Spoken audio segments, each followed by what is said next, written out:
Yes, Okay. sir. Good afternoon.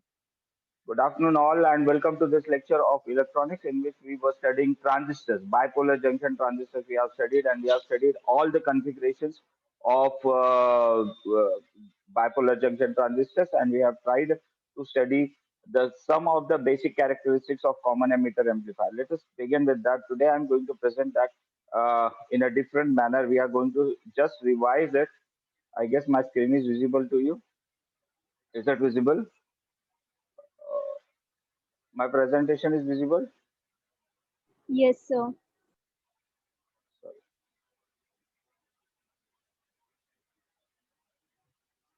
Okay. So yeah, I guess my presentation is visible. Uh, yeah, let me introduce myself. Myself, Dr. N.D. Mishram, Head and Associate Professor, Department of Electronics, Sri Mathuradas Mohta College of Science. And today we are going to study uh, the transistor as an amplifier, right?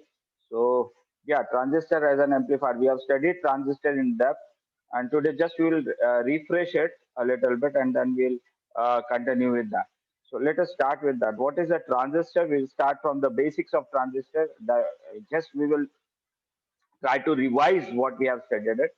So what is a transistor? I have told you transistor actually is a transfer of resistance, a device, semiconductor device which can shift the resistance so that the conductivity is increased or decreased accordingly as per the requirement. It's actually similar to the walls that we have used earlier. So walls, vacuum tube walls that we have used. So transistor is a three-terminal electronic device made up of semiconductor material, and transistor have many uses including amplification, switching, voltage regulation, and modulation of signals. That are the applications of a transistor, and these are the basic, say, uh, photographs of a transistor. So transistor are, come in different packages like this. So we are having three terminals. Unfortunately, we are not able to do the practical, so we are not able to see those in this form. So actually, transistor look like this in real. So these are transistors. These are also transistors. Some more transistors are available, which are actually power transistors. So they come in different packages. So these are transistors. Then what a bipolar junction transistor? We have studied this. A transistor is basically a silicon or germanium crystal containing three separate regions, which is emitter, base, and collector. So we are having these separate regions. I have told you this about emitter, base, and collector.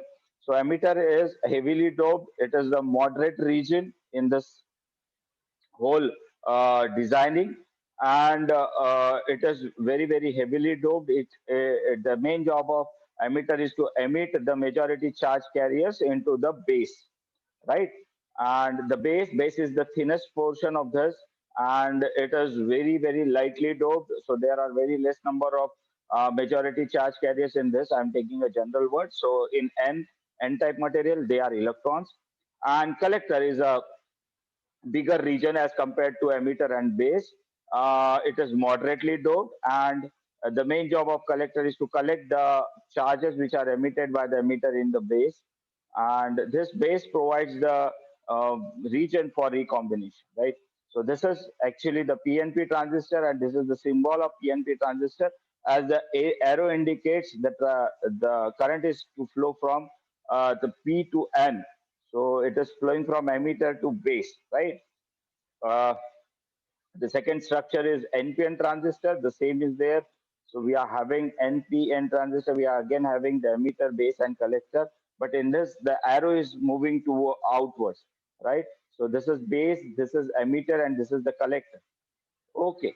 So this is the symbol for NPN transistor, and this is the symbol for PNP transistor, bipolar junction transistor. Then architecture of BJTs. So the bipolar junction transistor is constructed with three doped semiconductor regions separated by two PN junctions. So uh, one of the intrinsic extrinsic semiconductor is sandwiched between the other type of a semiconductor. That is what I have told you.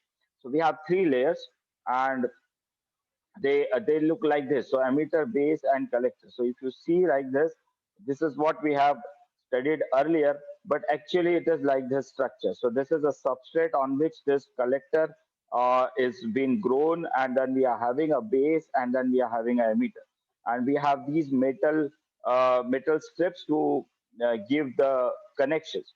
So we can take the connections from here.